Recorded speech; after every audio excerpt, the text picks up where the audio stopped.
மனிதம் இறைமையிலே பெறக்கூடிய உறவு நம்பிக்கை. மனிதம் மனிதரில் கொள்ளும் அன்புறவு நம்பிக்கை. உறவை தேடி தேவாலயத்திற்கு வந்திருக்கக்கூடிய உறவு சொந்தங்களை, அன்பில் ஒருவரை தாங்குவோம், ஏற்றுக்கொள்வோம் என்ற உறுதிப்பாட்டோடு இணைந்திருக்கக்கூடிய அன்பு உள்ளங்களே, இந்த அருமையான நாளிலே இறை இயேசுவினுடைய நாமத்தில் உங்களை வாழ்த்துகின்றேன், வரவேற்கின்றேன். இந்த நாளில் நாம் எல்லோரும் இரண்டு மிக முக்கியமான அருள் அடையாளங்களை இறைவனுடைய திருவடியிலே ஒப்பு கொடுத்து ஜெபிக்கக்கூடிய தினம். இயேசு ஆண்டவர் குருத்துவத்தை ஏற்படுத்திய நாள், இயேசு ஆண்டவர் நற்கருணையை ஏற்படுத்திய நாள். எனவே இறைவனையும் மக்களையும் இணைக்கக்கூடிய பாலமாக நற்கருணை என்னும் அருள் அடையாளத்தினுடைய ஏற்பாட்டாளராக குரு அருள் பணியாளர் திகழ்கின்றார். எனவே இந்த நாளில் நாம் அனைவரும் அனைத்து அருள் தந்தையர்களையும் நினைவில் கொள்வோம். அவர்கள் வழியாக நாம் பெற்றவை, கற்றவை, இவற்றிலே நம்முடைய வாழ்க்கையில் இறைவன் காட்டிய வழிகள், வழிமுறைகள், வழிகாட்டுதல்கள், இவை யாவற்றையும் உளதார நன்றி உணர்வோடு கடவுளுடைய திருப்பாதத்தில் ஒப்பு கொடுப்போம். இறைவன் நமக்காக தன்னுடைய அன்பின் அடையாளமாய், நம்பிக்கையின் அடையாளமாய் வெளிப்படுத்தக்கூடிய இந்த நற்கருணையின் மீது பற்று கொள்வோம். நற்கருணை சுட்டி காட்டக்கூடிய வாழ்க்கையினுடைய அந்த மாதிரிகளை நம்முடைய வாழ்க்கையினுடைய கொள்கையாகவும் நிலைப்பாடாகவும் கொள்வோம். இவற்றின் வழியாக இந்த நாள் ஒரு சிறப்புக்குரிய நாளாக பெறுவதற்கு கடவுள் காரணமாக இருக்கின்றார். 54 வாரங்களிலே ஒரே ஒரு வாரம்தான் எப்படி உச்சரிக்கப்படுகிறது? பெரிய வாரம், புனித வாரம். 54 இந்த வாரங்களிலே ஆண்டொன்றுக்கு வந்து போகக்கூடிய இந்த ஒரு வாரம் ஏன் பெரிய வாரமாக கருதப்படுகிறது? ஏன் புனித வாரமாக கருதப்படுகிறது? அதுவும் குறிப்பாக இந்த 3 நாட்கள், பெரிய வியாழன், பெரிய வெள்ளி, பெரிய சனி, அல்லது புனித வியாழன், புனித வெள்ளி, புனித சனி என்று புனிதத்தினுடைய உச்சத்தை நினைவு கூர்ந்து கொண்டாடக்கூடிய இந்த அற்புதமான அருளுடையாள கொண்டாட்டத்தில் பங்கெடுப்பது கடவுள் நமக்கு கொடுத்திருக்கக்கூடிய ஒரு அற்புத கொடை. எனவே இறைவனை நன்றி நிறை உள்ளத்தோடும் நம்பிக்கை நிறைந்த மனதோடும் நாம் அவரை உள்ளத்தில் ஏந்துவோம், அவர் வழி வாழ்வோம் என்ற உறுதிப்பாட்டை எடுப்போம். அன்புக்குரியவர்களே, நான் குருமடத்திலே படித்து கொண்டிருக்கின்ற பொழுது ஒவ்வொரு முறையும் குரு மடத்திற்கு விடுமுறைக்கு, நீண்ட விடுமுறை, அது கிறிஸ்மஸ் விடுமுறையாக இருக்கலாம், அல்லது இந்த மே மாத கோடை விடுமுறையாக இருக்கலாம், கொஞ்சம் தயக்கம், அம்மா விட்டு பிரிஞ்சு போகிறது கொஞ்சம் கஷ்டமாக இருக்கும். அந்த நேரத்தில் அம்மா என்னுடைய உள்ளத்திலே, உணர்விலே அதிகமாக சொல்லிக் கொடுத்த பாடங்கள் 2. ஒன்று, நல்ல ஒரு ஃபாதராக நீ செயல்பட வேண்டும். 2வது, எல்லாரையும் நீ ஒன்றாக பார்க்க வேண்டும். இந்த 10 ஆண்டுகளில், குருமானவனாக பயிற்சி பெற்ற இந்த 10 ஆண்டுகளில் என்னுடைய தாய் என்னுடைய உள்ளத்திலே அதிகமாக சொல்லிக் கொடுத்த அந்த வார்த்தை தான் இன்றும் என்னுடைய மனதிலே ஆழமாக பதிந்திருக்கிறது. அதாவது அது நடைமுறைக்கு உரிய காரியமா இல்லையா என்பதை விட அந்த கருத்துருவாக்கம், கான்செப்ட், இந்த ஒரு கொள்கை, இதை நோக்கிய ஒரு பயணம், இதை பற்றிய ஒரு பிடிப்பு, படிப்பினை, இது உன்னுடைய வாழ்க்கையினுடைய ஒரு லட்சியமாக மட்டுமல்ல, மாதிரியாக இருக்க வேண்டும் என்று சொன்னார்கள். ஒரே ஒரு வாட்டி தான் அப்பா சொன்னாங்க, நீ இதில் எப்படி இருக்கணும், கடைசி வரை உறுதியாக இருக்க வேண்டும் என்று சொன்னார்கள். பிரியமான அன்பு இறைமக்களை, என்னுடைய அம்மா அடிக்கடி சொல்லக்கூடிய ஒரு வார்த்தை, இஸ்ராயேல் மக்களை நடத்துவது போல கடவுள் நம்மை வழிநடத்தி கொண்டிருக்கின்றார். இந்த இஸ்ராயேல் மக்களை வழிநடத்தக்கூடிய கடவுள் எத்தகையவர்?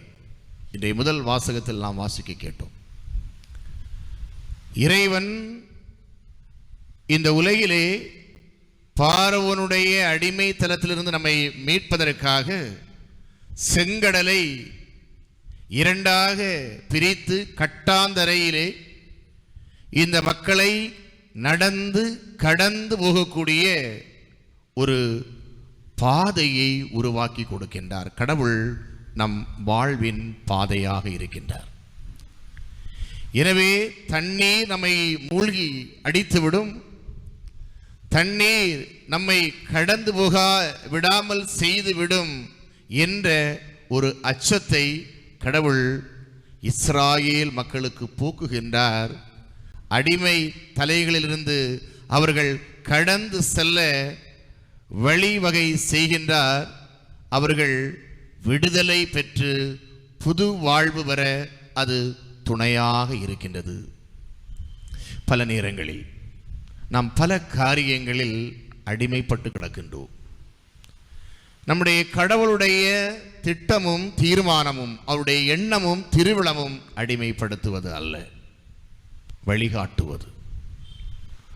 அந்த மக்களுக்கு செல்ல வேண்டிய பாதைக்கான பார்வையை கற்றுக் கொடுப்பது, அதை அவர்கள் பெற்று மகிழ தன்னை அர்ப்பணிப்பது.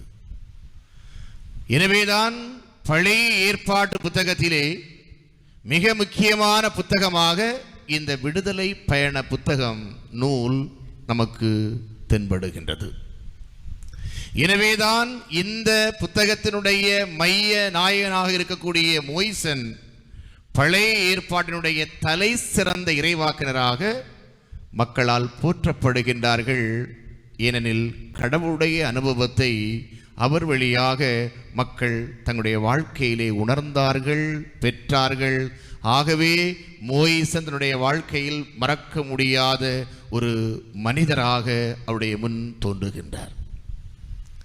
அன்பான இறைமக்களே, இந்த மக்களுக்கு வனாந்தரத்தில் உணவளித்த நிகழ்வாக இருக்கலாம், இந்த மக்களுக்கு கடுமையான கட்டாந்தரை வெயிலிலே நீர் கொடுத்து அவருடைய தாகத்தை தணித்த நிகழ்வாக இருக்கலாம், எதிரிகளை விரட்டி இந்த மக்களை பாதுகாத்த விதமாக இருக்கலாம். இவை யாவற்றையும் நினைவில் கொள்ளுங்கள். ஏனெனில் தந்தையாகிய கடவுள் இந்த மக்களோடு ஒரு உடன்படிக்கையை செய்திருக்கின்றார். நான் உங்களுடைய தந்தை, நீங்கள் என்னுடைய பிள்ளைகள் என்பதுதான் அந்த உடன்படிக்கையினுடைய மையமாக இருக்கின்றது. எனவே தந்தை ஒருபோதும் தன்னுடைய பிள்ளைகளை இழந்துவிட விரும்புவதில்லை. தந்தை தன்னுடைய பிள்ளைகளை மீட்டெடுக்கின்றார், ஒன்றிணைக்கின்றார், அரவணைக்கின்றார், அன்பு செய்கிறார், வழி நடத்துகின்றார். இதை நீங்கள் என் நினைவாக செய்ய வேண்டும் என்பதற்கான ஒரு செய்தி ஆண்டவர் இயேசு இந்த உலகிலே மனு உரு எடுப்பதற்கு முன்பு இன்று வரை அது கடைபிடிக்கப்படுகிறது. செம்மறியினுடைய இரத்தம். இயேசு ஆண்டவர் தனிமையாக அல்ல, தன்னுடைய பெற்றோரோடு எருசலேம் தேவாலயத்திற்கு செல்கின்றார். அங்கு இருக்கக்கூடிய நிகழ்வுகளை பார்க்கின்றார். குழந்தையாக இருக்கின்ற பொழுது கடவுளுக்கு முன் மண்டியிட்டு வேண்டுகிறார். தன்னுடைய சந்தேகங்களை தீர்க்கத்தோடும் தைரியத்தோடும் அவர் கேட்டு அதன் வழியாக ஒரு பதிலை பெற்றுக்கொள்கின்றார். இறைவனுடைய அருள் வெளிப்படுத்தப்பட்ட அந்த காலத்தில் அவர் எருசலேம் தேவாலயத்தில் இறை அருள் நிரப்பப்பட அங்கிருக்கக்கூடிய ஆன்மீக இருள் அகற்றப்பட தன்னம் தனியாக குரல் கொடுக்கிறார். ஏன் சாட்டையை கூட எடுக்கின்றார். பிரியமான அன்பு இறைமக்களை, இயேசு என்பவர் ஒரு ஆளுமை, நம்முடைய உள்ளத்தை ஆளக்கூடிய ஆளுமை.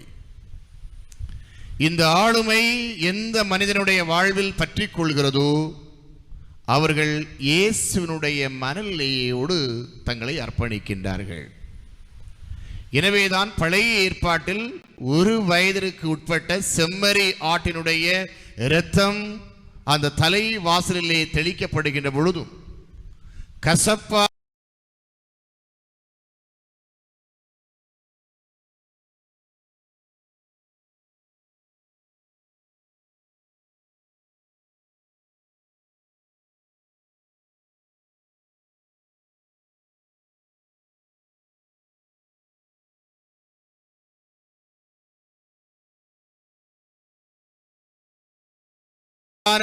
அந்த கீரை அவர்களை புசிக்கின்ற பொழுதும் இந்த செம்மறி ஆட்டை இவர்கள் உண்கின்ற பொழுதும் கடந்து வந்த காலத்தினுடைய காரியங்களை இவர்கள் நினைவு கூறுகின்றார்கள். இந்த கசப்பான அனுபவம்தான் இன்று உரிமை குடிமக்களாக வாழக்கூடிய வாய்ப்புக்கு வழிகாட்டியது என்னும் பேர் உண்மையையும் வரலாற்று நிகழ்வுகளையும் இந்த மக்களுடைய உள்ளத்தில் இறை உணர்வோடு ஊட்டி கொடுத்து செயல்பட துணை புரிந்தது. பிரியமான அன்பு இறைமக்களே, இந்த எளிய மக்களுடைய கூக்குரலுக்கு கடவுள் செவி சாய்க்கின்றார். இந்த மக்களுக்காக மோயிசன் கடவுளிடம் மன்னிப்பு கேட்கின்றார். இந்த மக்களை வழிநடத்திய கடவுளுக்காக மோயிசன் கடவுளுக்கு நன்றி சொல்கின்றார். இந்த மக்களுக்காக தாழ்ச்சியோடு கடவுளுக்கு முன்பு தன்னை பணிய வைத்து மக்களை ஒருங்கிணைக்கின்றார். 3 மிக முக்கியமான காரியங்கள். எனவே அன்புக்குரிய அருமை இறைமக்களே, இன்று நம்முடைய வாழ்க்கையில் தேவையான 3 மிக முக்கியமான பண்புகள் தயவு செய்து சாரி. கடவுள் இஸ்ராயேல் மக்களை வழிநடத்துகின்ற பொழுது இஸ்ராயேல் மக்களால் கடவுள் கூட கேள்விக்கு உட்படுத்தப்பட்டார்கள். மோயிசன் கடவுளிடம் வந்து இந்த மக்கள் வணங்கா கழுத்துள்ள மக்களாக இருக்கின்றார்கள், கடவுளே இவர்களை மன்னியும். ஒரு மோயிசனுடைய குரலுக்காக கடவுள் தன் காதுகளை திறந்து வைத்தார்.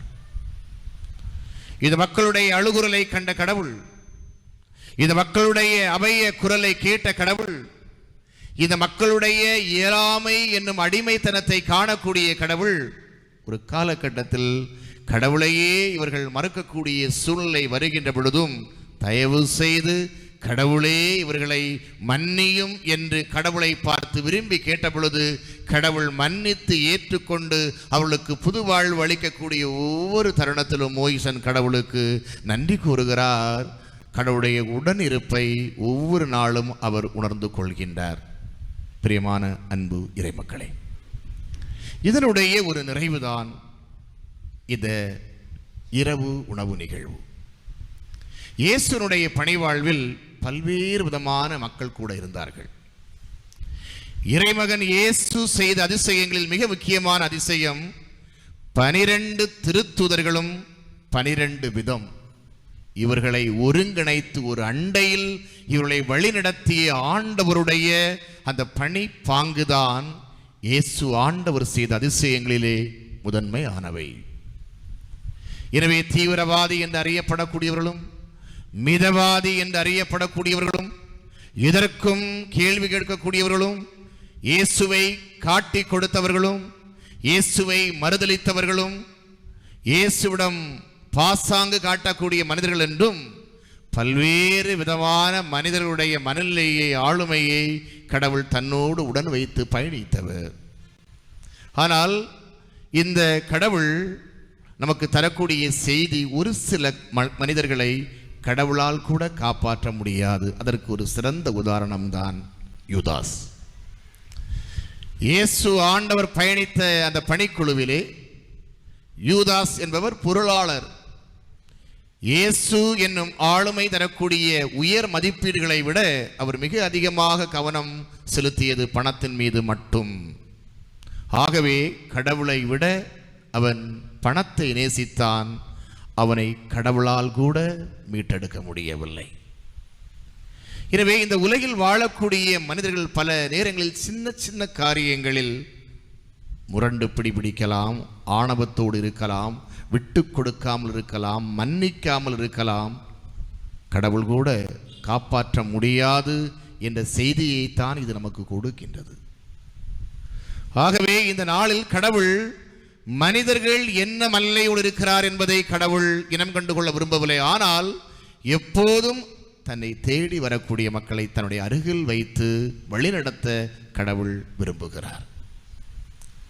எனவே பல நேரங்களில் மனிதர்கள் தங்களுடைய தேவைகளை விட தங்களுடைய விருப்பங்களுக்கு முக்கியத்துவம் கொடுக்கின்றார்கள். கடவுளுடைய விருப்பம் நிறைவேற வேண்டும் என்பதை விட தங்களுடைய விருப்பம் நிறைவேற வேண்டும் என்று நினைக்கின்ற பொழுது நம்முடைய வாழ்க்கையில் இறைவன் விரும்பக்கூடிய அந்த நற்கருணை வாழ்வுக்கு சான்றாக நம்மால் வாழ இயலாமல் போய்விடுகின்றது.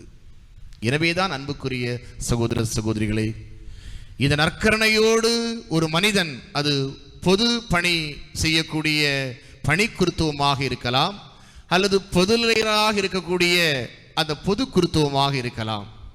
3 மிக முக்கியமான காரியங்கள் மனிதனுக்கு தேவை. 1 பிறர் அன்பு, 2வது தாழ்ச்சி, 3வது சேவை. எந்த ஒரு மனிதனிடம் பிறர் அன்பு இருக்கிறதோ, எந்த ஒரு மனிதனிடம் தாழ்ச்சி இருக்கிறதோ, எந்த ஒரு மனிதனிடம் சேவை மனப்பான்மை இருக்கிறதோ, அரச குருத்துவத்தொரு கூட்டம், தூய மரபினர், இறைவனுக்கு சொந்தமான மக்கள் என்ற பெயருக்கு தகுதியுடையவர்களாக நாம் வாழ்கிறோம் என்ற நிலைப்பாடை நாம் அதிலிருந்து பெற்றுக்கொள்ளலாம். பிலிப்பைன்ஸ் நகரத்தினுடைய கர்தினால் பேராய தேமின்ஸ் சொல்வார். அவரே ஒரு ஏற்பாடு, அவருடைய மறை மாவட்டத்தில் ஏழை பிள்ளைகள் 13 வயதுக்கு உட்பட்ட 8 வயதுக்கு உட்பட்ட எந்த ஒரு குழந்தையும் எப்படி இருக்கக்கூடாது? பட்டினியாக இருக்கக்கூடாது. எனவே இந்த பிள்ளைகளுக்கு உணவு கொடுக்கக்கூடிய பணியை தன்னார்வ அமைப்புகள் செய்ய வேண்டும் என்று ஒரு வேண்டுகோளை விடுத்தார். கர்தினால் அவருடைய ஏற்பாட்டிலே நடைபெற்ற இந்த நிகழ்ச்சியில் ஒரு முறை அவரும் கலந்து கொள்ள விரும்புகிறார். அப்பொழுது எல்லாரும் பெற்றோரோட குழந்தைகளை கூட்டிக் கொண்டு உடல் ரீதியாக அல்லது மன ரீதியாக பாதிக்கப்பட்ட குழந்தைகள், வறுமை நிமித்தம் கூரப்பிடியில் இருக்கக்கூடிய குழந்தைகளை எல்லாம் பெரும் கூட்டமாக அவர் சந்திக்கின்றார். அப்பொழுது 13 வயது உடைய ஒரு சின்ன பிள்ளை, ஒரு சிறுமி தன்னுடைய 5 வயது தங்கையை கூட கூட்டிட்டு வராரு. இந்த பிள்ளையை கர்தினால் பார்க்கிறாரு. பார்த்து கொண்டு கேட்கின்றார், நீயும் இணைந்து உணவு எடுத்துக்கொள், ஏன் உங்களுடைய அப்பா அம்மா வரவில்லை? அந்த பிள்ளை சொல், எங்களுக்கு அப்பா கிடையாது, அம்மா கூலி வேலைக்கு போயிருக்கிறாங்க, அம்மா இங்கு வந்தால் எங்களுக்கு பட்டினி ஆயிரும், ஆகவே என்னுடைய தங்கையை நான் அழைத்து கொண்டு இங்கே வந்திருக்கிறேன் என்று சொன்னார். அப்பொழுது கர்தினால் சொல்கிறார், நீயும் அந்த உணவை இணைந்து பெற்றுக்கொள் என்று சொன்ன பொழுது அந்த குழந்தை சொன்னது, இல்லை பேராயர் அவர்களே, நான் இதை உண்ண மாட்டேன். இந்த உணவு 8 வயதுக்குட்பட்ட பிள்ளைகளுக்குரியது. அப்போ கர்தினால் புன்னகையோடு மீண்டும் சொல்கிறாரு, சரி பரவாயில்லை, எல்லாரும் உணவு அருந்திய பின்பு மீதி இருப்பதை நீ எடுத்து உணவை உண்ணலாம் என்று சொன்ன பொழுதும் அதற்கு அவள் சம்மதிக்கவில்லை. அவள் என்ன சொன்னாள் என்றால், இதே போல பாதிக்கப்பட்ட 8 வயதுக்கு உட்பட்ட குழந்தைகளுக்கு அந்த உணவை பரிமாறுங்கள். எப்பொழுது என்னுடைய தாய் இல்லத்தில் எனக்கு உணவு கொடுக்கின்றாளோ அப்பொழுது நான் அந்த உணவை பெற்றுக்கொள்கிறேன். நான் ஒருபோதும் பொது நியமத்தை மீற விரும்பவில்லை என்று சொல்லி விடைபெற்று செல்கின்ற பொழுது கர்தினால் அவருடைய கண்கள் கலங்கின. எல்லாம் எனக்கு வேணும், எல்லாம் என் பிள்ளைக்கு வேணும் என்று மனிதம் நடமாடக்கூடிய இந்த காலகட்டத்தில் ஒரு நிறைவான ஒரு சிறுமியை, வெறும் 13 வயதான ஒரு சிறுமியை, இவ்வளவு நிறைவான உள்ளத்தோடு ஒரு திட்டத்தை, ஒரு சட்டத்தை வகுத்து கொடுத்த நானே அதை மீற விரும்புகின்ற பொழுது, இந்த குழந்தை எனக்கே ஒழுக்கத்தை கற்றுக் கொடுக்கக்கூடிய மனிதத்தினுடைய புனிதத்தை எனக்கு கற்றுக் கொடுத்தாள். அவருடைய செயல் உண்மையிலே என்னுடைய உள்ளத்தை மிக ஆழமாக தொட்டது என்று அவர் குறிப்பிட்டார். பிரியமான அன்பு சகோதர சகோதரிகளை, விட்டு கொடுத்த எந்த ஒரு மனிதர்களும் கெட்டு போனதில்லை. எனவே அன்புக்குரிய அருமை சகோதர சகோதரிகளே, ஒன்றில் ஒரு அடிமை காலடியை கழுவ வேண்டும், அல்லது அந்த அடிமையினுடைய சார்பாக இனி ஒரு காலடியை கழுவ வேண்டும். இயேசு ஆண்டவர் தான் தலைவன், தான் போதகர் என்பதை அவர் விடாப்பிடியாக பிடிக்காமல் விட்டு கொடுக்கின்றார். நான் என்னுடைய சீருடைய காலடிகளை கழுவப் போகிறேன். திருத்துதரில் யார் இவர்கள்?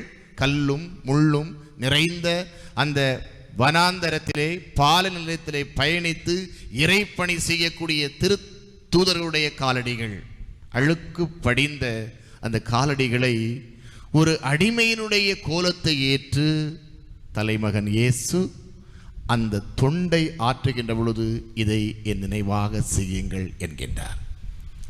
இப்படிப்பட்ட நினைவுகள் மங்கி மறைந்து போய்விடுவதால் மனிதம் இந்த உலகிலே வாழ மூச்சு திணறிக் கொண்டிருப்பதை நாம் பார்க்கின்றோம். இதோ என்னுடைய உடல் என்று சொல்லி உங்களுக்காக இது உடைக்கப்படுகிறது. இயேசுவுக்கு தெரியும், மறுநாள் என்னுடைய உடல் சிதைக்கப்படுகிறது, உடைக்கப்படுகிறது, அது உங்களுக்காகவே நிறைவேற்றப்படுகிறது என்பதை அறிந்து முன்கூட்டி செய்த இந்த அடையாளத்தை இதை என் நினைவாக செய்யுங்கள் என்று சொல்லி கடவுள் நற்கருணையை உருவாக்குகின்றார். தன்னை உடைத்து பிறரை உருவாக்கக்கூடிய ஒரு தெய்வீக அடையாளம். அதுபோலதான் இந்த இரத்தம், இது உங்களுக்காக சிந்தப்படுகிறது. தன்னுடைய கடைசி துளி இரத்தத்தை நமக்காக கையளிக்கக்கூடிய அளவுக்கு நம்மீது அவர் அன்பு கூர்ந்தார். நாம் அனைவரும் பாவிகள் என்று அவருக்கு தெரியும். நல்லவன் ஒருவன் இனி ஒருவருக்காக, நல்லவனுக்காக தன் உயிரை கொடுப்பதை கூட நம்மால் புரிந்து கொள்ள முடியும். ஆனால் நாம் அனைவரும் பாவிகள் என்று அறிந்தும் தூய தந்தை தன் ஒரே மகனை நமக்காக கையளிக்கக்கூடிய அளவுக்கு நம்மீது அன்பு கொண்டதன் வழியாக அந்த அன்பினுடைய ஆழம், அகலம், அதனுடைய வரையறை நம்மால் புரிந்து கொள்ள முடிகின்றது. வரையறை இல்லாத இந்த இறை அன்பை பெற்று செல்கிறோம். எனவேதான் திருத்தந்தை குறிப்பிடுகிறார், கடவுள் மீது கொள்ளக்கூடிய ஆழ்ந்த உறவு நம்பிக்கையினுடைய நிறைவு. மனிதரோடு நாம் கொள்ளக்கூடிய அன்பின் வெளிப்பாடு நம்பிக்கையினுடைய நிறைவு. கடவுளோடு ஆழ்ந்த உறவும் மனிதனோடு நிறைவான அன்பும் தான் இந்த உலகில் நாம் கடவுளுடைய பிள்ளைகள் என்பதை உலகு அறிய செய்கிறது. எனவே தான் புனித பவுல் சொல்வார், நீங்கள் உண்மையிலே கடவுளுடைய பிள்ளைகள் என்பதை இந்த உலகம் அறிந்து கொள்ள வேண்டும் என்று சொன்னால் ஒருவரை ஒருவர் மதிப்புக்குரியவராக நடத்துங்கள், அன்பு செய்து வாழுங்கள் என்று குறிப்பிடுகின்றார். அதுவும் இந்த 2ஆம் வாசகம் கொரிந்து நகர் எவ்வளவோ பிரச்சனை நிறைந்த நகர், பொருளாதார வளமை வறுமையினுடைய கோரப்பிடி, சட்டங்கள் ஆட்சி செய்யக்கூடிய குரல், ஆதிக்கம் வெறித்தனமாக ஆட்டம் கொடுக்கக்கூடிய ஒரு சூழல். இந்த இடத்தில் கடவுள் வளமையை கொடுத்திருக்கிறார், அறிவை கொடுத்திருக்கிறார், ஆற்றலை கொடுத்திருக்கிறார், சமாதானத்தை கொடுத்திருக்கிறாரா, சந்தோஷத்தை கொடுத்திருக்கிறாரா? எனவே இந்த ஆண்டவருடைய மனநிலையை பெறும்படியாக இயேசு என்னும் அந்த கடவுளுடைய அருளை வெளிப்படுத்தும்படியாக உங்கள் வாழ்வு மனிதர் முன் ஒளிர்வதாக, மலர்வதாக என்று குறிப்பிடுகின்றார். எனவே அன்புக்குரிய அருமை சகோதர சகோதரி, அருமையான நாள், கடவுள் நமக்கு கொடுக்கக்கூடிய அற்புத கொடை நிறைந்த ஒரு நாள். பாதங்களை கழுவி அவ்வாறு செய்யுங்கள் என்று கற்பிக்கின்றார். உடலை, இரத்தத்தை உடைத்து சிதைத்து சிந்த வைத்து இதை என்னுடைய நினைவாக செய்யுங்கள் என்று சொல்லுகிறார். வனாந்தரத்திலே நீரை கொடுத்து மன்னாவை கொடுத்து உண்டு தாகம் தணித்து வாழுங்கள், பயணியுங்கள் என்று நம்பிக்கை கொடுக்கின்றார். பயணம் தடைபடக்கூடிய அந்த ஆழமான நீழ்த்திரள் மத்தியிலே அந்த நீரை பிளந்து பாதை அமைத்து இலக்கை அடைய வழிவகை செய்கின்றார். இந்த உலகில் தம்மை நாடி வரக்கூடிய யாவரையும் கைவிட இயலாத கடவுள் இரக்கத்தின் உச்சத்தில் தன்னை நம்பி வந்தக்கூடிய மக்கள் பலரும் தனக்கு எதிராக அவர் தந்தை, வானக தந்தை, அவர் வழியாக பல நன்மைகளை பெற்றிருக்கிறோம் என்று அறிந்தும் மோயிசன் உடைய அந்த மன்னிப்பு வேண்டுகோளுக்கு கட்டுப்பட்டு அனைவரையும் இரக்கத்தோடு ஏற்று வழிநடத்தி ஆசீர்வதிக்கின்றார். அன்புக்குரிய அருமை இறைமக்களே, ஆண்டுடைய ஆசீர்வாதத்திற்கு எல்லை இல்லை. இது ஆசீர்வாதத்தினுடைய நாள்.